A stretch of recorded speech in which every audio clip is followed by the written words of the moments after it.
Di dalam Quran disebutkan surat 2 ayat 85 ya. Summa antum haula'i taqtuluna anfusakum wa tukhrijuna fariqam minkum min diyarihim tataharuna alaihim bil ismi wal udwan wa iyatukum usara tufaduhum wa huwa muharramun alaikum ikhrajuhum afatu'minuna bi ba'dil kitabi wa takfuruna bi ba'd fama jazaa'u may yaf'alu dzalika minkum ila khizyun fil hayatid dunya wa yaumal qiyamati yuraduna ila asadil azab wa mallahu bighafilin amma ta'malun.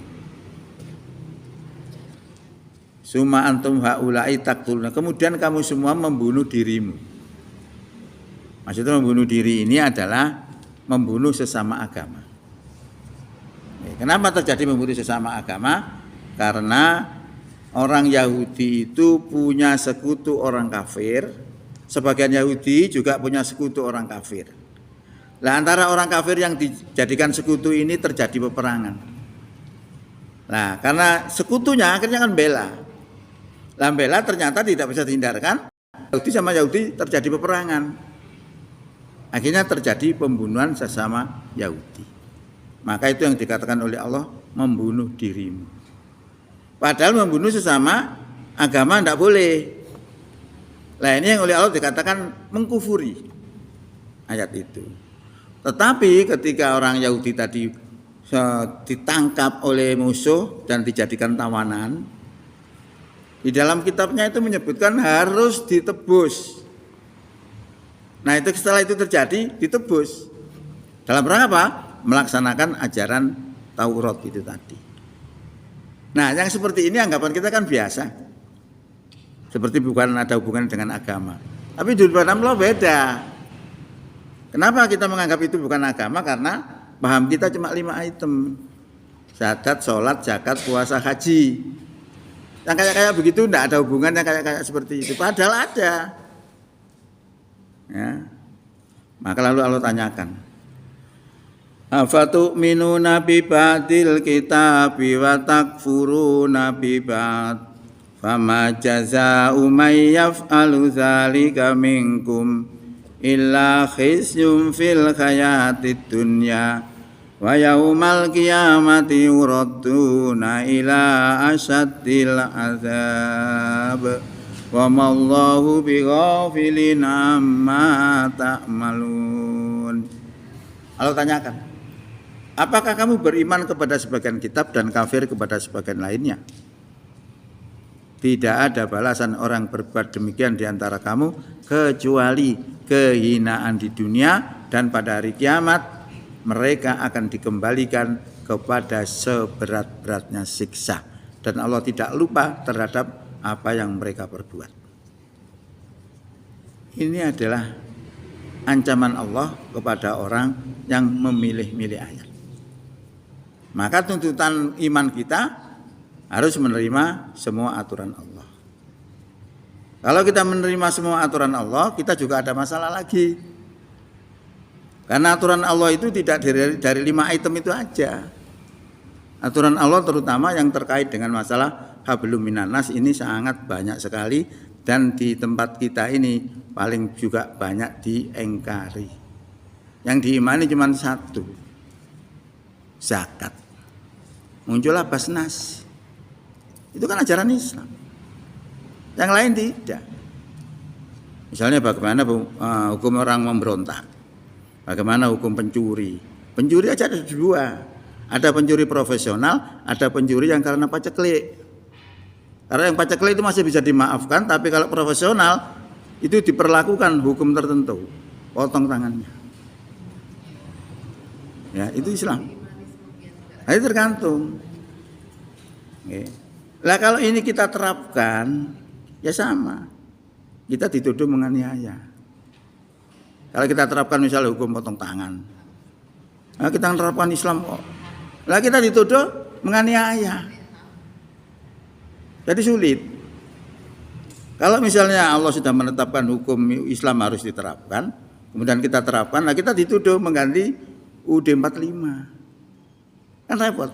Jadi nek maju ya kena, nek mundur ya kena. Itu aslinya umat Islam. Nah, karena tidak bisa solusi, tidak ada solusinya, yang terjadi apa? Agama tidak disampaikan apa adanya. Disembunyikan. Nah, kalau disembunyikan juga diancam oleh Allah. Ya, akhirnya yang terjadi adalah menyembunyikan agama dan memilih-milih ayat. Oh ya, gak ngawi iki bahaya. Ya. Nah, agama harus disampaikan apa adanya. Nah, nanti baru insya Allah saya tunjukkan solusinya. Ya. Solusinya itu adalah hukum qiyas. Hukum qiyas itu apa sih? Hukum qiyas itu hukum yang substansinya sama, tapi tidak terdapat dalam Quran dan hadis. Contoh, narkoba. Narkoba hukumnya bagaimana? Haram apa enggak? Enggak ada, zamannya Nabi enggak ada narkoba itu. Yang ada khomer. Khomer itu memabukkan. Kalau narkoba itu juga memabukkan, maka derajatnya sama, substansinya sama. Maka hukum qiyas mengatakan bahwa narkoba ini hukumnya sama dengan khomer karena memabukkan. Nah, sama dengan kita, kalau kita itu dituntut oleh Allah untuk melaksanakan aturan Allah secara keseluruhan, sulit. Kalau kita terapkan juga sulit. Akhirnya apa yang harus dipakai supaya kita tidak melanggar? Nah, supaya kita tidak melanggar aturan negara dan menjadi warga negara yang tidak melanggar Islam itu sulit. Banyak orang yang tidak bisa memberikan jawaban itu, akhirnya dia diam, tidak pernah menyampaikan Islam itu apa adanya. Nah, saya lihat dalam Quran surat 2 ayat 173. Ini ngeten. Innama karrama alaikumul maitatu waddamu walahmul khinziri wa ma uhila bihi li ghairillah. Sesungguhnya Allah telah mengharamkan untuk kamu bangkai, darah, daging babi dan binatang yang disembelih dengan menyebut nama selain Allah. Itu haram. Artinya tidak boleh dimakan. Sapa sing mangan dosa. Tapi ayat itu belum selesai. Ada lanjutannya itu belum sampai titik. Biasanya terus sampai titik, tapi perlu dijelaskan itu ono tandane lam cilik itu biasanya. Lam cilik itu berarti durung selesai. Ojo nek ngono. Kudu diterusno. Nah, lanjutnya begini. Famaniturra ghairu baghin wala adin. Barang siapa terpaksa memakannya padahal dia tidak menginginkan dan dalam memakannya juga tidak melampaui batas. Kata Allah, fala isma alaihi, tidak ada dosa atasnya. Berarti makan tadi kan boleh kalau terpaksa. Nah, ngoten nah. Berarti yang dilarang oleh Allah tadi sebenarnya ada namanya dispensasi, ada namanya toleransi. Maka sebenarnya ajaran Islam itu sangat-sangat toleransi.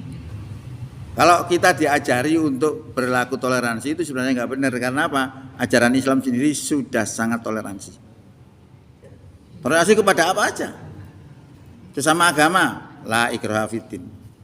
Bagaimana hubungan kita dengan orang non-muslim? Apakah ada toleransinya? Ada. Ada di dalam Quran surat 60 ayat 8. La yanhaakumullahu 'anil ladzina lam yuqatilukum fid dini wa lam yukhrijukum min diyarihim an tabarruhum wa tuqsitu ilaihim innallaha yuhibbul muqsitin.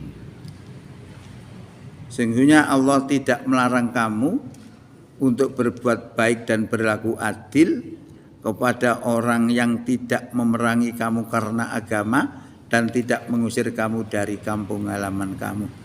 Sesungguhnya Allah cinta kepada orang yang berbuat adil. Makanya kafir itu ada dua. Yang satu yang kafirnya saya bacakan ini tadi adalah kafir zimmi. Kafir zimmi itu kafir yang pasif, tidak mengganggu orang yang beriman. Ada kafir yang aktif, liane menghancurkan dari berbagai macam cara bagaimana umat Islam ini supaya jatuh. Nah, terkait dengan orang yang model seperti ini, kafir yang model seperti itu tidak boleh dijadikan teman, tidak boleh berlaku baik kepada mereka. Ayatnya ada di dalam ayat selanjutnya tadi. Nah, kalau tadi nomor 8, sekarang 9. Innama yanhakumullahu anil ladzina qatalukum fid-dini wa akhrajukum min diyarikum. Sesungguhnya Allah hanya melarang kamu untuk berbuat baik dan berlaku adil kepada orang yang memerangi kamu karena agama dan mengusir kamu dari kampung halamanmu.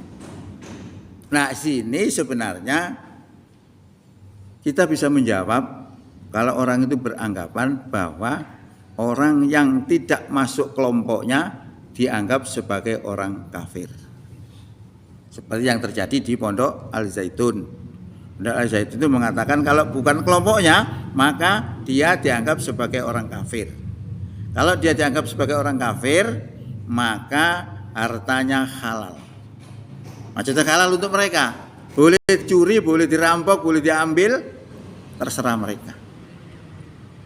Nah, kira-kira kalau kita mendapatkan atau mendengar berita seperti itu, apa jawaban kita? Nah, kita harus cerdas. Dan sudah saya beri jawaban, kepanjangan tadi cermat sudah tahu jawabannya. Nah, dia menganggap kafir. Kafir ada berapa? Ada berapa tadi kafir? 2. Kafir dhimmi sama kafir harbi. Nah, ini jawabnya ya. Lah orang yang menganggap bahwa di luar kelompoknya adalah kafir tadi tidak melihat kafir yang mana. Kalau kafir yang dhimmi tadi tidak boleh diganggu. Haknya sama dengan orang Islam lainnya. Karena mereka pasif, tidak merugikan umat Islam. Tapi terhadap kafir yang aktif itu baru boleh untuk dilakukan kekerasan. Nah, ayat-ayat yang model keras seperti itu dikarenakan sebagai solusi terhadap masalah yang dihadapi oleh umat Islam. Karena umat Islam itu sebenarnya, atau ajaran Islam itu sebenarnya adalah mengajarkan kebaikan dunia dan kebaikan akhirat. Keselamatan dunia dan keselamatan akhirat. Dalam mendakwakan itu lalu diganggu oleh orang-orang kafir. Turun ayat yang coraknya radikal itu tadi. Berarti ayat radikal itu ayat yang mengandung sebab. Nah, ini orang Zaitun tadi tidak mengerti. Tidak melihat ini kafir dhimmi atau kafir harbi. Pokoknya kafir itu sikat gitu aja. Mengerikan ini. Ya. Maka ini paham ini sebenarnya sangat penting. Alam? Nggih, kalau jangan ngomong ini sungkan. Semerap kula. Jakarta Patang. Malah ning ngrungokno pengajian wong liya dikak pun dimurtadno niku.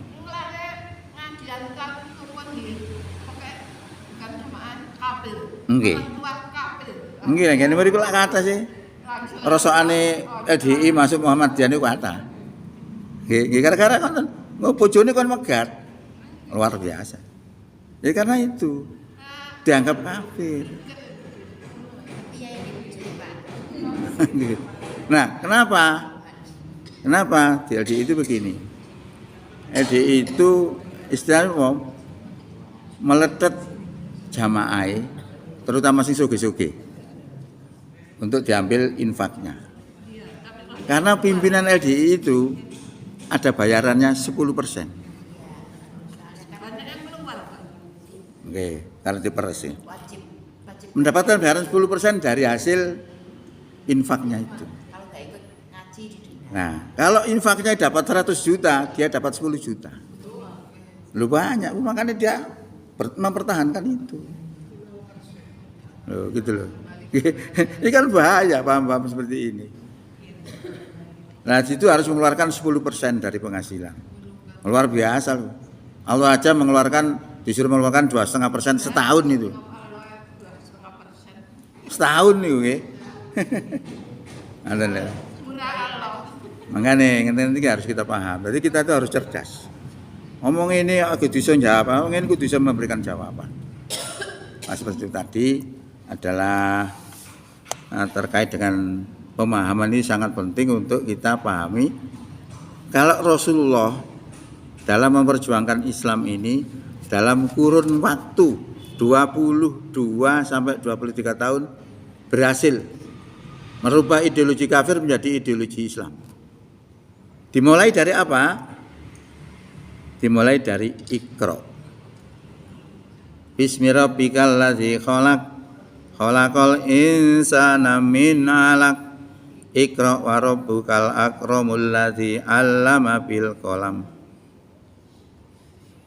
Bacalah dengan nama Tuhanmu yang telah menjadikan manusia dari segumpal darah. Kenapa kok turun itu kok tidak turun Al-Fatihah ya? Gitu.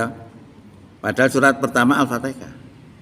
Kok tidak diturunkan Al-Fatihah? Kok Iqra? Apa sebabnya? Panjenengan ngertos? Panjenengan memahami masalah ini bisa memahami Islam. Karena panjenengan maca Quran sakmono kuwi bingung jenengan. Isine ku perintah bermacam-macam. Mun saged nglakoni jenengan. Awak kayak sini. Paling yang ada di pikiran kita perintah Allah ya wis poso, salat, ngono-ngono, haji. Banyak perintahnya. Nah ini perlu bagi kita untuk melihat kenapa Rasulullah kok diturunkan Iqra dulu. Kok tidak yang lain. Kata Ibnu Abbas yang disebut nuzulul Quran, turunnya Quran itu Quran yang mana? Quran itu kan ada dua macam. Satu Quran tulisan Fatihah sampai Nas. Yang satunya lagi turun dari Iqra sampai surat 5 ayat 3. Kira-kira Quran yang mana yang kita peringati tanggal 17 itu? Ya. Nah iya itu.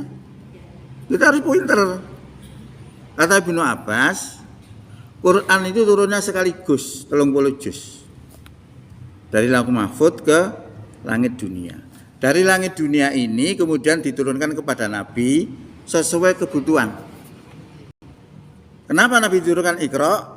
Saat itu orang Quraisy menganggap Tuhan itu 3, Lata, Uzza, dan Manata.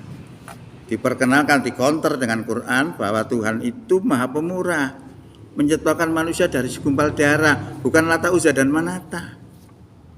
Nah ini sama, kalau kita punya Quran sudah di tangan kita. Kalau kita salah membawa Quran, nggak pernah berhasil. Makanya perjuangan Islam dari mulai sebelum merdeka sampai sekarang nggak pernah berhasil. Secara politis nggak pernah. Tapi nek perkara salat mau monggo, salat 2.000 rakaat karena masalah. Nanti masalah Islam berkaitan dengan politik nggak bisa. Angel dicegat semua. Makanya sampai muncul, wong Islam aja ngomong politik nang masjid. Politik itu kotor. Itu orang itu ngerti atau memang ada misi-misi politis. Nah, itu maksud saya kita itu harus pinter. Ya. Nah, paham ini jadi penting menurut saya. Karena aktivitas seseorang itu beragama itu ditentukan oleh pahamnya. Kalau kita berpaham tidak wajib sholat, panjenengan tidak akan sholat. Kan begitu ya? Kalau panjenengan memahami sholat itu wajib, panjenengan akan sholat. Sama dengan ini. Lah orang Islam di Indonesia itu rata-rata dipahamkan Islam itu cuma 5 item itu saja. Nah kalau kita melihat dalam dunia kampus yang saya pelajari itu, kebetulan saya dulu itu dosen saya itu Pak Saad nih. Pak Saad itu ngajarkan Quran, tafsir Quran. Yang sekarang jadi pengurus PP. Jadi ada 2 model. Yang pertama itu modelnya adalah model normatif, artinya mempelajari agama itu dari sumber teks ajaran agama itu. Yang nomor 2 adalah historisitas, mempelajari agama dari pelaku pemeluk agama itu. Agama apa aja? Kalau kita belajar Islam ya apa? Kitabnya Islam, Quran dan Sunnah.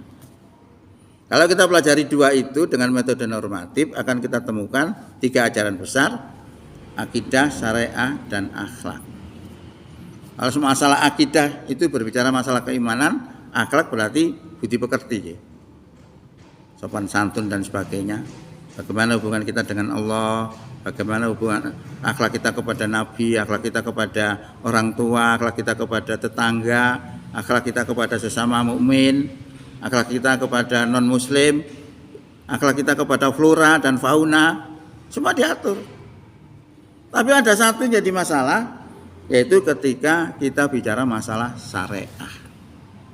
Nah, syariah itu ada 2 yang menjelaskan tentang hubungan manusia dengan Allah yang disebut hablum minallah. Termasuk sholat, puasa, haji itu masuk hablum minallah. Ada yang hablum minannas. Hablum minannas itu adalah hubungan kita dengan sesama manusia. Misalnya terkait dengan nikah, terkait dengan sedekah, terkait dengan hukum-hukum dalam negara, hukum perang damai, hukum memilih pemimpin, itu semua diatur oleh Islam. Nah ini yang biasanya di Indonesia tidak dipakai. Nah karena orang itu memahami Islam itu adalah 5 item tadi, maka ayat-ayat yang menjelaskan seperti itu tidak begitu dihiraukan. Contoh misalnya memilih pemimpin, itu ajaran Islam. Nah kalau kita itu tahu ajaran Islam, maka kita akan menerapkan itu. Siapa yang harus dipilih? Yang harus dipilih adalah orang beriman. Ya bagaimana kita mengetahui orang beriman? Gampang kalau kita punya ilmu. Kalau kita nggak punya ilmu ya sulit. Orang beriman kata Rasulullah, al-aminu billah, iman pada Allah itu iqraru bil lisan wa tasdiqu bi qalbi wa amalu bil arkan. Iman kepada Allah itu diucapkan dengan lesannya, lalu dibenarkan oleh hatinya, lalu diamalkan dengan perbuatan. 3 item. Kalau kita misalnya diucapkan dengan lisan kemudian dibenarkan oleh hati, belum cukup. Jangan lihat dalam Quran surat 2 ayat 8 gitu. Wa minan nasi may yaqulu amanna billahi wa bil yaumil akhir wa ma hum bimumin. Di antara manusia ada yang mengatakan kami beriman kepada Allah dan beriman kepada hari kiamat. Tapi apa kata Allah? Wa ma hum bimumin. Padahal mereka tidak beriman. Loh kok bisa tidak beriman? Karena hanya ngomong tok. Jadi orang itu tidak sekedar ngomong, tapi omong dengan perbuatan yang harus sinkron, harus sesuai. Nah ini kalau kita terapkan luar biasa. Jadi kalau kita pilih ilmu gampang lihat orang itu. Aku iman tapi ini gak tahu sholat misalnya, gak masuk. Ya ngoten nah. Aku iman senengane wejo, ayo gak masuk. Kan begitu. Berarti arkannya nggak ada. Nah tadi kalau Allah dijelaskan kalau arkannya nggak ada, wa mahum bimuminin, padahal mereka tidak beriman. Karena tidak mencapai 3 item tadi. Hanya 2, percaya kepada Allah dan percaya pada hari kiamat. Arkannya nggak ada, perbuatannya nggak ada, dari wujud imannya itu nggak ada. Maka Allah katakan wa mahum bimuminin. Nah ini penting. Ya ini kalau kita terapkan luar biasa.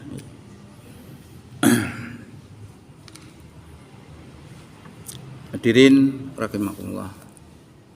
Sehingga bagi kita yang penting adalah memantapkan keimanan.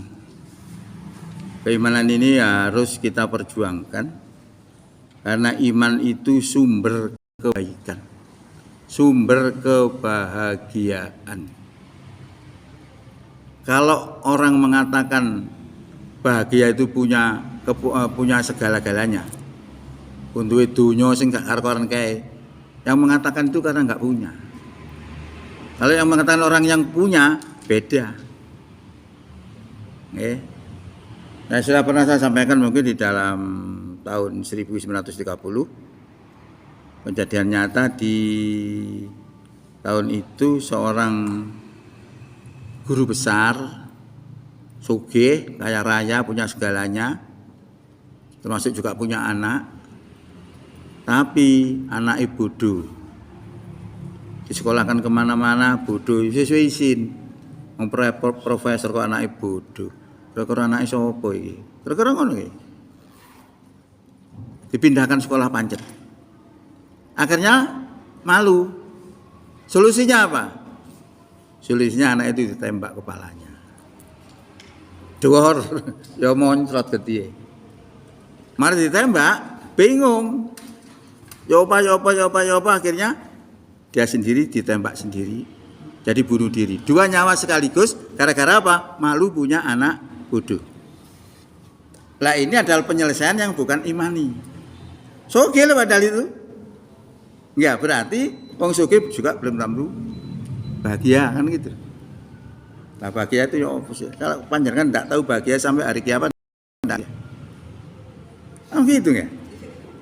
Bahagia itu rupanya itu berkotak ya gak iso. Bahagia itu sebenarnya ridho dengan takdir Allah. Nah kuncinya sesuatu yang kita terima tidak baik itu belum tentu jelek untuk kita. Sebaliknya yang sesuatu yang kita anggap itu baik juga belum tentu baik untuk kita. Itu panjenengan coba baca di dalam Quran surat 2 ayat 216. Ini kan intinya begitu. Sesuatu yang kita anggap tidak baik itu belum tentu baik, belum tentu jelek. 216 ini coba jangan baca bahasa Indonesianya.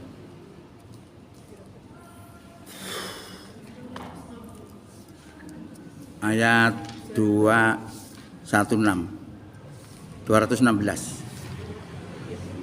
Ini dibaca bahasa Indonesianya. Unik panggil? Oke, teman baca. Diwajibkan atas kamu berperang. Berperang lah mboten enak. Enggak bunuh-bunuhan, janda-janda banyak karena banyak yang mati. Padahal itu tidak menyenangkan bagi. Nah, perang enggak menyenangkan. Terus? Tetapi boleh jadi kamu tidak menyenangi sesuatu. Padahal itu baik untuk kamu. Dan boleh jadi kamu menyukai sesuatu padahal itu tidak baik bagimu. Nah, itu kunci. Oke, kalau kita menerima sesuatu yang tidak baik menurut kita, itu belum tentu jelek untuk kita. Akhirnya kalau kita mengetahui seperti itu, apa yang terjadi? Kuat kita. Menghadapi kenyataan seperti itu kita kuat, nggak lemah. Nah, kalau tidak diselesaikan dengan agama, ya seperti tadi profesor tadi itu. Menyelesaikan bukan menyelesaikan dengan iman, akhirnya terjadi pembunuhan dan dia sendiri bunuh diri. Nah, bagaimana orang bunuh diri itu? Seperti itu. Oke, niki pun asal dereng. Oh, nggih pun berarti mari. Jadi mari kita di dalam setiap saat itu selalu memperbarui iman kita. Karena iman penting, sumber kebahagiaan, syarat dimasukkan surga itu juga iman takwa. Dengan iman takwa itu menyebabkan tempat kita barokah, negeri kita barokah. Kalau di suatu keluarga iman semua, barokah akan turun. Walau anna ahlal qura amanu wa taqau la fatahna alaihim barakatim minas sama'i wal ardh. Sekiranya penduduk suatu negeri beriman dan bertakwa, pasti kami turunkan barokah dari langit dan bumi. Walakin kadzabu fa akhadnahum bima kanu yaksibun, tetapi karena mereka mendustakan, lalu kami hukum mereka disebabkan apa yang mereka perbuat. Ini sebaliknya. Kalau satu negeri itu banyak bencana, banyak sebenarnya banyak kedoliman. Solusinya tobat. Hanya itu aja sebenarnya. Jadi kalau kita menempatkan diri sebagai orang beriman itu memberi andil, memberi kontribusi untuk ketentraman dunia. Itu janji Allah akan diberikan barokah. Yaitu kehebatan orang beriman. Dan juga bisa menjauhkan diri dari perbuatan maksiat. Oke. Teman-teman nggih. Monggo nek takon, monggo silakan. Assalamualaikum warahmatullahi wabarakatuh.